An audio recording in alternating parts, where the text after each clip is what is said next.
Urgence, Samuel Eto'o chasse son petit frère David Eto'o de la maison, pour une affaire très grave.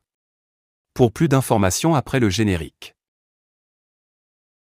Avant de commencer, n'oubliez pas de vous abonner et d'activer la cloche de notification car cela va vous permettre de ne plus manquer à nos prochaines vidéos. C'est parti!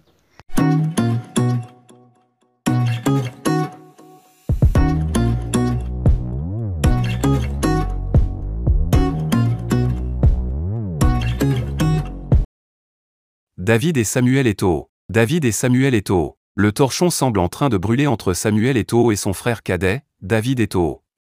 Ce dernier se serait rendu coupable d'actes d'escroquerie relatifs à des affaires de visa. Selon l'activiste Chance Lyon, le frère de Samuel Eto'o aurait pris de l'argent à plusieurs personnes, afin de leur décrocher des visas.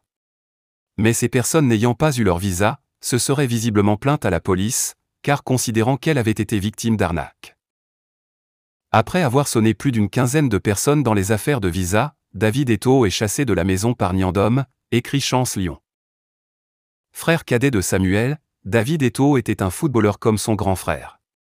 L'homme qui a joué au moins 2 matchs sous les couleurs des Lions indomptables a commencé sa carrière à la Kadji Sport Academy au Cameroun, avant de s'installer en Espagne à l'âge de 16 ans avec le RCD Mallorca. À Majorque, il passe des périodes de prêt avec Ciudad de Murcia et Yverdon Sport FC, quittant le club en 2005. De courts séjours à Sedan, au FC Champagne Sport, au FC Mérin, au SD Ponferradina et à l'US Créteil-Lusitano ont suivi, avant qu'Eto'o ne signe avec l'équipe ukrainienne du FC Metalurg Donetsk en avril 2007 3,4. Il signe ensuite avec l'équipe grecque des Harris, où il est prêté à Ilisiako. Après la fin de sa période de prêt, il quitte Harris et retourne en Espagne en août 2008 et signe un contrat avec le CF Reus de Porciu. Après 2 ans avec le CF Reus de Porciu, il joue ensuite pour la Kadji Sport Academy, le FC Copé et l'Union Douala, avant de signer pour Edin Sport en 2018. Le choix du stade de Japoma a défrayé la chronique depuis près d'une semaine, et il continue de le faire. La réunion de lundi à la fédération étant le dernier rebondissement d'une affaire qui n'en était pas une. La FECOFA, l'entremise de son secrétaire général, Belsitu Atala, avait choisi cette enceinte de Douala pour la réception de la Mauritanie lors de la 3e journée des éliminatoires de la CAN 2023 le 24 mars. Dans les coulisses, le ministre des Sports, Serge Nkonde, s'est personnellement impliqué dans ce choix.